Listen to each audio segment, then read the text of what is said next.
بسم الله الرحمن الرحيم وبه نستعين والصلاة والسلام على النبي الأمين محمد وآله وصحبه أجمعين أما بعد أعوذ بالله من الشيطان الرجيم بسم الله الرحمن الرحيم لن تنالوا البر حتى تنفقوا مما تحبون صدر عالی قدر حضرت مولانا خالد سیف اللہ رحمانی صاحب، بورڈ کے معزز جنرل سیکریٹری حضرت مولانا شاہ محمد فضل الرحیم مجددی صاحب، مشہور عالم ربانی اور رکن مجلس عاملہ بورڈ حضرت مولانا خلیل الرحمن سجاد نعمانی صاحب، بورڈ کے لیگل سیل کے ذمہ دار جناب یوسف حاتم مچھالہ صاحب، دیگر ارکان بورڈ، اس اجلاس کے کنوینر حضرت مولانا محمود خان دریابادی اور آپ تمام شرکائے مجلس،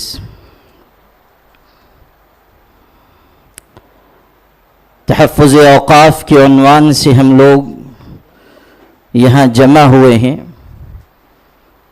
وقف کی اہمیت پر، وقف کی شرعی اور قانونی حیثیت پر یہاں گفتگو ہوئی ہے اور آگے ہمارے اکابرین گفتگو فرمائیں گے،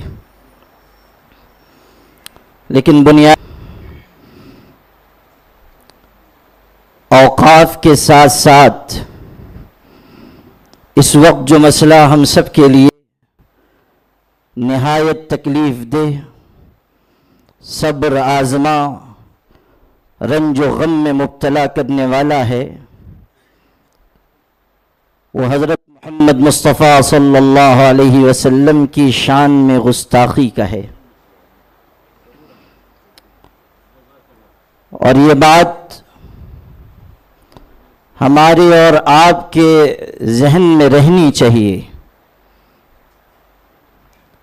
کہ مسلم پرسن اللہ سے جڑا ہوا اپنی جگہ، لیکن شان رسالت کا معاملہ سب سے زیادہ اہمیت اور عظمت کا ہے، اور اس اجلاس کے ذریعے یہ پیغام جانا چاہیے کہ غلط اور بیمار ذہنیت رکھنے والے لوگ تمام عالم کے لیے رحمت بن کر تشریف لانے والے حضرت محمد مصطفیٰ صلی اللہ علیہ وسلم کی شان اقدس میں جس طرح گستاخی کر رہے ہیں وہ ناقابل برداشت ہے، اور حکومت جس طرح ایسے لوگوں کی پشت پناہی کر رہی ہے وہ ساری دنیا میں ہماری جمہوریت پر کلنک لگانے والا ایک عمل ہے۔ حکومت پر یہ بات واضح رہنی چاہیے کہ مسلمان جان و مال اور عزت و آبرو کی قربانی تو دے سکتا ہے، لیکن شان رسالت میں گستاخی اس کے لیے ناقابل برداشت ہے۔ اور آپ سب کی تائید کے ساتھ یہ بات میں کہنا چاہتا ہوں اور علی الاعلان کہنا چاہتا ہوں کہ اگر مولانا محمود دریابادی یہ کہہ رہے ہیں تو وہ ہم سب کے دل کی ترجمانی ہے کہ حضرت محمد صلی اللہ علیہ وسلم کی ذات اقدس سے جڑے ہوئے معاملات ہمارے لیے ایسے جذباتی ہیں کہ ایک مسلمان اس سلسلے میں اپنی جان دے بھی سکتا ہے اور جان لے بھی سکتا ہے۔ اس لیے جو صورتحال بنائی جا رہی ہے اور ہماری اس ریاست میں جس طرح اس چیز کو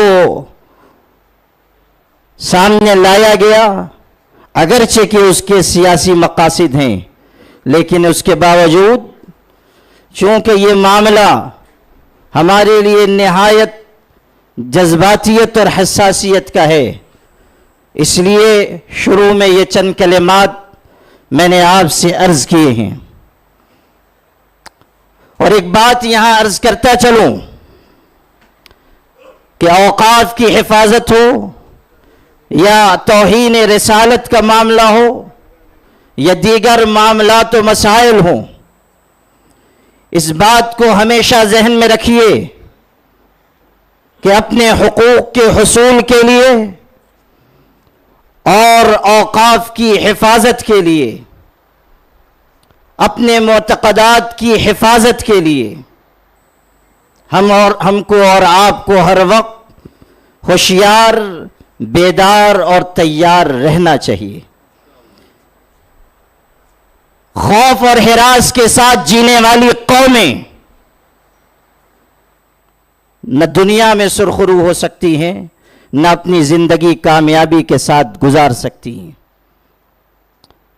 آل انڈیا مسلم پرسنل لا بورڈ کے جنرل سیکریٹری اور اس کے بانی حضرت مولانا سید شاہ منت اللہ رحمانی رحمت اللہ علیہ ایک بات بہت زور دے کر فرمایا کرتے تھے، اور وہ ایک قائد کی بات تھے جو ہمارے دلوں پر نقش ہونی چاہیے۔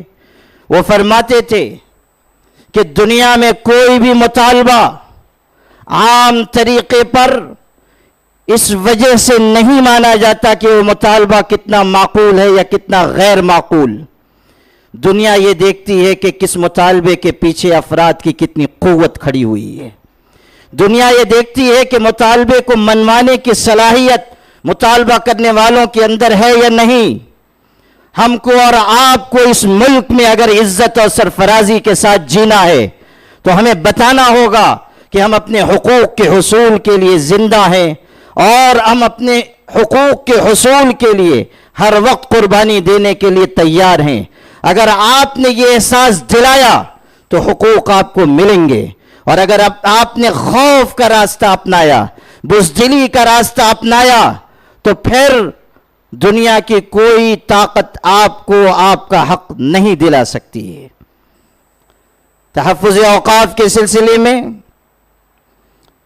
یہ بات ذہن میں آپ کے رہے کہ وقف خالص مذہبی اور شرعی معاملہ ہے، اور وقف قرآن مجید کی آیات اور ہمارے حضرت نبی کریم صلی اللہ علیہ وسلم کی روایات کے ساتھ جڑا ہوا ہے۔ قرآن مجید نے اللہ کی راہ میں خرچ کرنے کی ترغیب دی اور فرمایا لن تنالوا البر حتى تنفقوا مما تحبون۔ اللہ کی راہ میں اپنی پسندیدہ چیزیں خرچ کرو۔ کہا گیا وَأَنفِقُوا مِمَّا رَزَقْنَاكُمْ مِن قَبْلِ أَن يَأْتِيَ أَحَدَكُمُ الْمَوْتِ۔ موت کے آنے سے پہلے پہلے اللہ کی راہ میں خرچ کرو اس میں سے جو ہم نے تم کو عطا کیا ہے۔ اشارہ کر دیا گیا کہ مال تمہارا نہیں، دولت تمہاری نہیں، عزت اور شہرت تمہاری نہیں، جو کچھ تمہارے پاس ہے وہ اللہ کا دیا ہوا عطیہ ہے، اللہ کا احسان ہے اور اس کا انعام ہے۔ اللہ نے جو تمہیں دیا ہے اس میں سے اللہ کی راہ میں خرچ کرو۔ مسلمانوں نے اللہ کی راہ میں خرچ کیا اور رضا الہی کے لیے خرچ کیا۔ یہ جو وقف جائیدادیں ملک کے طول و عرض میں بکھری ہوئی ہیں، وہ انفاق فی سبیل اللہ کے جذبے کا اظہار ہیں، اور وہ اس بات کی علامت ہے کہ مسلمان اللہ اور اس کے پاک پیغمبر کے ارشادات پر کس طرح عمل کرتے ہیں۔ بعض لوگ کہتے ہیں کچھ تنظیموں کا نام لے کر، اور صاف کہنے میں کیا حرج، بعض لوگ کہتے ہیں کہ مسلمانوں کو سیکھنا چاہیے کہ RSS کے لوگ کس طرح خرچ کرتے ہیں اور اپنے مشن کے لیے کس طرح اپنی دولت دیتے ہیں۔ میں ان سے یہ کہتا ہوں کہ حال دینے کی کوئی ضرورت نہیں، اس لیے کہ اس گئے گزرے دور میں بھی مسلمان جس جذبے اور کشادگی کے ساتھ خرچ کرتے ہیں دنیا کی کوئی قوم ان کا مقابلہ نہیں کر سکتی ہے۔ دنیا میں کسی خطے میں بسنے والے اس جذبے کے ساتھ اللہ کی راہ میں خرچ نہیں کرتے جس جذبے کے ساتھ، جس مقدار میں مسلمان خرچ کرتے ہیں اور خرچ کرتے چلے آ رہے ہیں۔ ہمیں کسی کی مثال دینے کی ضرورت نہیں، ہماری مثال دوسروں کے سامنے پیش کیجئے، مگر اپنی رقم سے اللہ کی مسجد بنا کر دے رہا ہے۔ یہ جذبہ مسلمانوں کا کل بھی تھا اور آج بھی ہے۔ ساکی یدم نام کی مسجد ترکی میں آج ہے، لوگ جاتے ہیں اور دیکھتے ہیں، تاریخ اس کی یہ ہے کہ ایک شخص کے دل میں یہ جذبہ ہوا میں اللہ کا گھر بناؤں گا، لیکن غریب آدمی، مزدور آدمی، اس کے پاس پیسے نہیں، اس نے سوچا کہ میں تھوڑے تھوڑے پیسے جمع کروں گا لیکن مسجد بناؤں گا، اور ترتیب اس نے یہ بنائی کہ جب دل میں کسی اچھی چیز کے کھانے کی تمنا پیدا ہوتی تھی تو اتنی رقم وہ ایک جگہ رکھ دیتا تھا اور اپنے آپ سے یہ کہتا تھا گویا کہ میں نے کھا لیا۔ ساقی یدم یہ ترکی زبان کا جملہ ہے، اس کا مطلب یہ ہے گویا کہ میں نے کھا لیا۔ جوانی سے لے کے بڑھاپے تک وہ پیسے جمع کرتا رہا اور پھر اس نے مسجد بنائی۔ لوگوں کو جب اس کے ایثار و قربانی کا علم ہوا تو لوگوں نے اس مسجد کا نام رکھا ساقی یدم، گویا کہ میں نے کھا لیا۔ وہ مسجد آج بھی قائم رہتے ہوئے اس بات کے اظہار کے لیے کافی ہے کہ ایک مسلمان اپنا پیٹ کاٹ کر خانہ خدا کی تعمیر کرتا ہے۔ یہ ایثار اور قربانی کا جذبہ، یہ انفاق کا جذبہ، یہ سخاوت مسلمانوں میں ہے، اہل ایمان میں ہے۔ وقف کی جائیدادیں ہمارے باپ دادا کے اسی جذبہ سخاوت، جذبہ انفاق فی سبیل اللہ کی علامتیں ہیں، اور ہمارے باپ دادا نے اپنے حق حلال کی گاڑے پسینے کی کمائی اللہ کی راہ میں دی ہے، اور وہ دی ہوئی چیزیں اللہ کی ملکیت ہیں اور ہمارے ہاتھوں میں امانت ہیں۔ ہمیں یہ فیصلہ کرنا ہوگا کہ ان امانتوں کو ہم کسی بھی قیمت پر ضائع نہیں ہونے دیں گے انشاءاللہ۔ یہ ہماری ذمہ داری ہے کہ ہم امانت کی حفاظت کے لیے آگے آئیں۔ یہ ہماری ذمہ داری ہے کہ اللہ کی ملکیت جو چیز ہو چکی ہم اس کے لیے آواز اٹھائیں۔ اور یہاں ٹھہر کر یہ بات سن لیجئے کہ وقف جائیدادیں واقف کی ملکیت نہیں ہوتی۔ جب کسی نے کوئی جائیداد اللہ کی راہ میں دے دی، وہ اس کی ملکیت سے نکل کر اللہ کی ملکیت میں چلی گئی۔ اگر حکومت ان جائیدادوں پر بری نگاہ ڈال رہی ہے جو اللہ کی ملکیت ہیں، جن میں مسجدیں بھی ہیں، تو یہ یاد کر لیجئے کہ فرعون کو بہت موقع دیا گیا، بہت چھوٹ دی گئی، بہت مہلت دی گئی، لیکن جب اس کے ظلم کا ہاتھ مسجدوں تک پہنچا اور موسیٰ علیہ السلام کو یہ کہنا پڑا کہ اجعلوا بیوتکم قبلۃ واقیموا الصلاۃ، اپنے گھروں کو مسجد بناؤ اور وہاں نماز پڑھو، اس لیے کہ مسجدوں میں نماز سے روک دیا گیا، تو اس کے بعد اللہ کی دی ہوئی مہلت ختم کر دی گئی، اور اللہ نے یہ بتا دیا کہ اگر تمہارا دست تعدی میرے گھر تک پہنچے گا تو میری غیرت کے خلاف ہوگا، اور پھر کہاں سے تم سے انتقام لیا جائے گا تمہیں اس کا کوئی اندازہ نہیں ہے۔ فرعون بھی مٹا، فرعونیت بھی مٹی، نمرود مٹا، نمرودیت مٹی۔ جا غور غریباں پہ نظر ڈال بعبرت، کھل جائے گی تجھ پر تیری دنیا کی حقیقت۔ عبرت کے لیے ڈھونڈ کسی شاہ کی تربت، پوچھ کہاں ہے وہ تیری شان حقیقت، پوچھ کہاں ہے وہ تیری شان حکومت۔ کل تک جو بھرا تھا وہ غرور آج کہاں ہے، بولے کاسے سر تیرا تاج کہاں ہے، بولے کاسے سر تیرا تاج کہاں ہے۔ نمرود ہو، فرعون ہو، بڑے سے بڑا ظالم ہو، بالآخر اس کے لیے زوال ہے۔ اور اسی تناظر میں میں عرض کر رہا ہوں کہ اگر اللہ کی ملکیت کے خلاف آپ آگے آئے ہیں تو سن لیجئے زوال آپ کا مقدر ہے، اور 4 ریاستوں میں ہونے والے الیکشن آپ کو بتائیں گے کہ اقتدار کے فیصلے زمین پر نہیں آسمان پر ہوا کرتے ہیں۔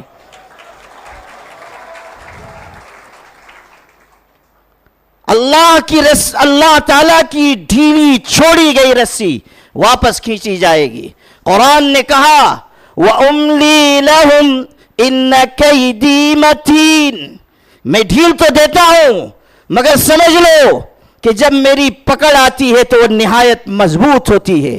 قرآن نے کہا إِنَّ بَطْشَ رَبِّكَ لَشَدِيدٌ، تیرے پروردگار کی پکڑ نہایت سخت ہے۔ کیا آپ نے قرآن میں نہ پڑھا أَلَمْ تَرَ كَيْفَ فَعَلَ رَبُّكَ بِعَادٍ إِرَمَ ذَاتِ الْعِمَادِ الَّتِي لَمْ يُخْلَقْ مِثْلُهَا فِي الْبِلَادِ وثمود الذين جابوا الصخر بالواد وفرعون ذي الاوتاد الذين طغوا في البلاد فاكثروا فيها الفساد فصب عليهم ربك سوط عذاب. یہ قرآنی اعلان ہے جو ہمارے اور آپ کے دل پر نقش ہونا چاہیے. اس لیے میرے بھائیوں، تحفظ اوقاف کے سلسلے میں ہمیں اپنی ذمہ داری کا پورا احساس ہونا چاہیے اور اللہ کے وعدوں پر یقین کے ساتھ آگے بڑھنا چاہیے. All India Muslim Personal Law Board نے جے پی سی کو ای میل کے ذریعے جواب دینے کے لیے ملت اسلامیہ کو پکارا، اور آپ اس حقیقت کو دل میں جگا دیں کہ 15 دن کی قلیل مدت میں اگر 5 سے 6 کروڑ مسلمان ای میل کرتے ہیں تو یہ اس بات کا اظہار ہے کہ یہ ملت اسلامیہ کسی وقت سو تو سکتی ہے، مردہ نہیں ہو سکتی ہے. ابھی بھی اس میں زندگی اور تازگی باقی ہے، ابھی بھی اس میں اپنی قیادت پر اعتماد باقی ہے. اور یہ نہ سمجھیے، بعض لوگ کہنے والے کہتے ہیں، لکھنے والے لکھتے ہیں، اور آج کل تو سوشل میڈیا ہے. پہلے کوئی ایک آدھ مفکر اسلام بیچارہ پیدا ہو جاتا تھا. سوشل میڈیا کی برکت یہ ہے کہ جو پتھر ہٹائیے اس کے نیچے سے 1 درجن مفکر اسلام نکلتے ہیں. فیس بک پر لکھیے اور بن جائیے مفکر اسلام. تو بعض لوگ یہ کہہ رہے ہیں کہ اتنے ای میل بھیج دیے گئے، لوگ جشن منا رہے ہیں، کچھ ہونے والا نہیں ہے، اس سے کوئی فرق پڑنے والا نہیں ہے. آپ سے میں عرض کرتا ہوں، اس طرح کی باتوں پر توجہ نہ دیجیے. آپ کی یہ قیادت ناسمجھ اور نابالغ نہیں ہے. مثبت اور منفی چیزوں پر نگاہ رکھ کر فیصلے کیے جاتے ہیں، سوچ سمجھ کر فیصلے کیے جاتے ہیں. اور یہ قیادت وہ ہے جس کو نہ خریدا جا سکتا ہے نہ جس کو ڈرایا جا سکتا ہے. اگر یہ فیصلہ کیا گیا کہ ای میل کیا جائے گا تو سوچ سمجھ کر کیا گیا، اور اس کا فائدہ یہ ظاہر ہوا کہ حکومت پہ بھی واضح ہو گیا کہ مسلمان اس سیاہ بل کو قبول نہیں کرے گا. اپوزیشن پارٹیز کو پتہ چل گیا کہ اس سیاہ بل کے خلاف مسلمان ہیں. جو الائنس پارٹیاں ہیں ان کو بھی پتہ چل گیا کہ اگر ہم اس سیاہ بل کی حمایت کریں گے تو وہ مسلمان جنہوں نے ہمیں تخت اقتدار تک پہنچایا ہے وہ ہمیں عرش سے نیچے فرش پر کھینچ کر لا سکتے ہیں. یہ پیغام جا چکا اور ایک طرح سے فضا سازی ہو چکی. اب اگر کسی تحریک کی ضرورت پڑے گی تو سارا مسئلہ مسلمانوں کے ذہن میں موجود ہے. اس لیے یہ خیال نہ کیجئے کہ ای میل کا کوئی فائدہ نہیں ہوا. یہ ہم جانتے ہیں کہ جے پی سی کس رخ پر جائے گی، یہ ہم جانتے ہیں کہ حکومت کے منشا کے مطابق کس رخ کو اختیار کیا جائے گا. لیکن آپ سے یہ عرض کرنا ہے کہ یہ ایک مرحلہ تھا. اگر خدا نخواستہ آگے اس بل کو من چاہے طریقے پر ہم پر مسلط کرنے کی کوشش کی گئی تو پھر کوئی فیصلہ ہو سکتا ہے. سوچ سمجھ کر، بصیرت کے ساتھ، فراست مومنانہ کے ساتھ.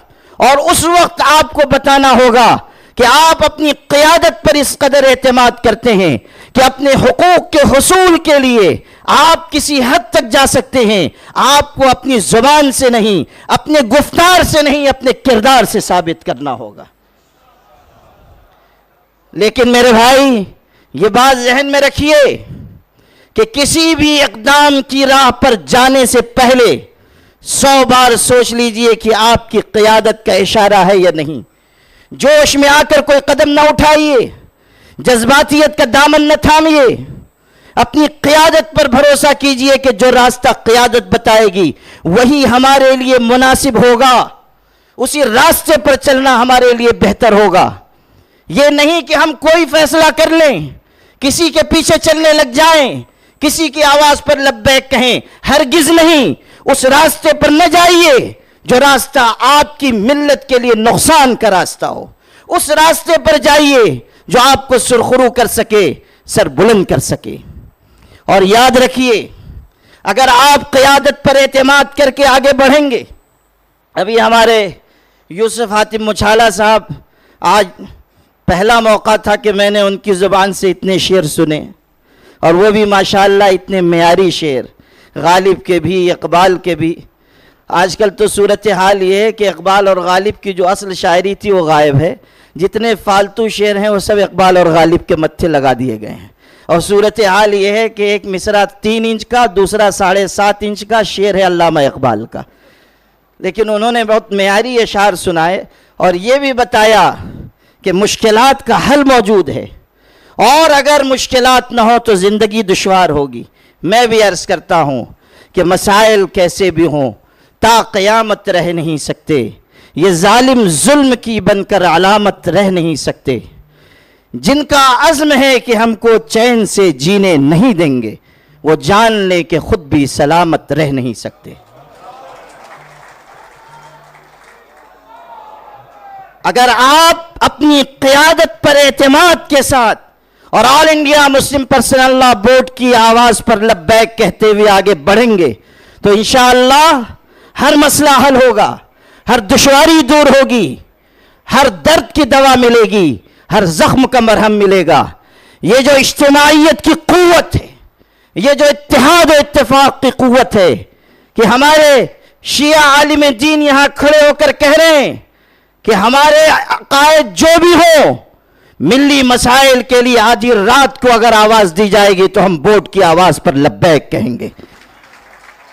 یہ ہے اجتماعیت کی طاقت، یہ ہے وحدت کی طاقت. آپ نے بھی سنا ہمارے اہل حدیث عالم دین نے کس طرح کی گفتگو یہاں فرمائی ہے. آل انڈیا مسلم پرسنل لا بورڈ کے پاس جو قوت ہے وہ اجتماعیت کی، وحدت کی، آپ کے اعتماد کی، آپ کے بھروسے کی قوت ہے. اور یہ طاقت اتنی بڑی ہے کہ اس کے آگے بڑی سے بڑی قوتوں کو جھکنا پڑتا ہے. نور کی یہ ایک کرن ظلمات پہ بھاری ہوگی، رات تمہاری ہے تو کیا صبح ہماری ہوگی. حالات ایک جیسے نہیں رہیں گے. ہمیں تحفظ اوقاف کے سلسلے میں وہ لائن جو ہمارے بزرگ، ہمارے اکابر، ہماری قیادت بتائے اس پر چلنا ہے اور واضح کر دینا ہے حکومت پر کہ کسی بھی قیمت پر ہم اس سیاہ بل کو قبول نہیں کریں گے.